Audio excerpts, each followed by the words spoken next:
Hey everyone, it's the start of a new year. We're back in the studio and energised for another exciting year ahead. We're making some changes to our plans for the year based on some recent learnings. But once those are locked in, we'll get back on the sofa for the next Community Direct. We haven't locked in a date yet, but stay tuned. Now, for this first dev update of 2026, I'll share an update on player encounter rates, the next phase of Hourglass improvements hitting insiders, our commitment to last ship standing, and then finish with something we've been cooking up for those stockpiling doubloons. So, first up, I want to talk about player encounters. We've seen increasing reports of how the seas are feeling quieter, with fewer crews on the horizon and less of those stories the seas are famous for. I'll be honest, in reflection, this is an issue I feel we've not rallied on quickly enough, as engaging with other crews in the shared world is just a fundamental pillar of the experience, and we should have been quicker to react here.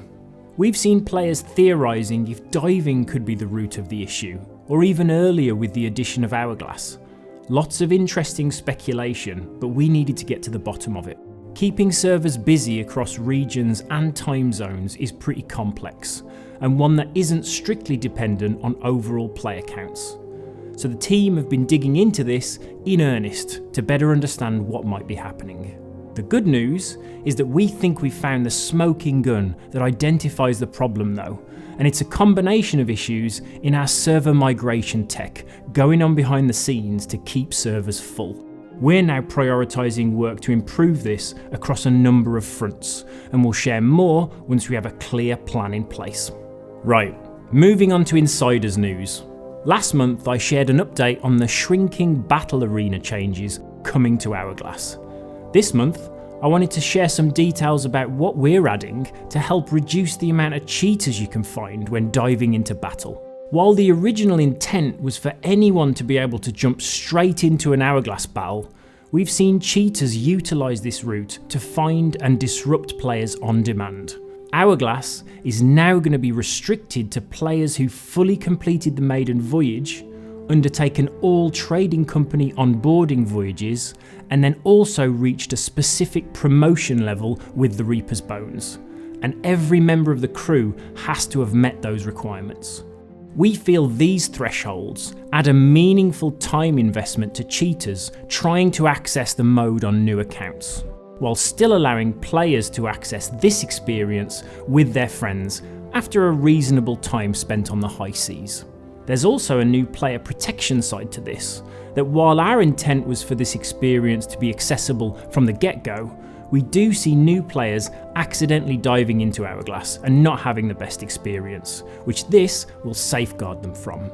This set of changes will be heading into Insiders in the next few weeks and become part of our wider suite of improvements to the Hourglass experience.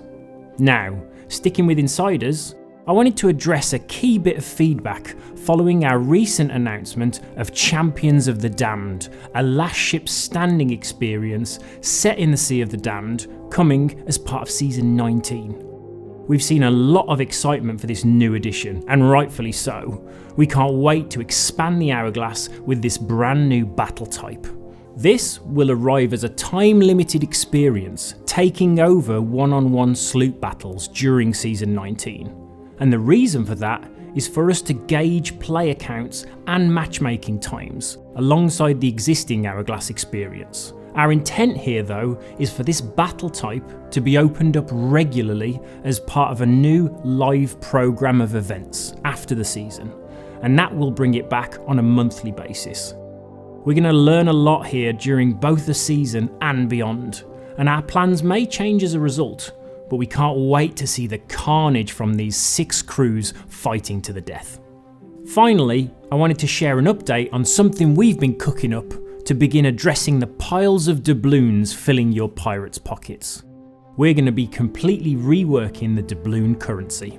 Doubloons are going to become much more scarce, and while they can still be earned in small amounts at sea, they'll mostly become the currency earned during a new monthly event arriving in Season 19, the Bilge Rat Weekender. We'll share more on the Weekender soon. With earning doubloons then back under control, We then need to give you some cool things to spend them on. The black market will soon return and refresh monthly, becoming the storefront for returning season cosmetics, along with a few sought after items that have been lost to time. Now, we've taken real care in selecting items previously available in the game to return here, while still preserving those mementos for players who participated at the time. As an example, we'll be bringing back the ability for players to purchase the original Bone Crusher items from year 1 and finally complete their set. However, still preserving the legacy of items like the Drum of the Deep for those players who took part in the Hungering Deep. There's a very careful line we're treading here, preserving those old memories. But it's time to bring back some of the cosmetic sets that players can at present only partially complete. All existing items in the Outpost stores priced in doubloons will also be converting to gold at this time, so players may choose to grab those items before they change over. Now, to kick off this new approach, we're going to be doing a full doubloon reset during Season 19. But for those players with doubloons in the bank, there'll be a range of time-limited commemorative items available to purchase with your doubloons before they're reset. Don't worry, you'll have plenty of time to log in and grab them before the reset actually happens. We'll share more on the dates all of this will be taking place a little closer to the time. Right, first update of the year done. Catch you all next time.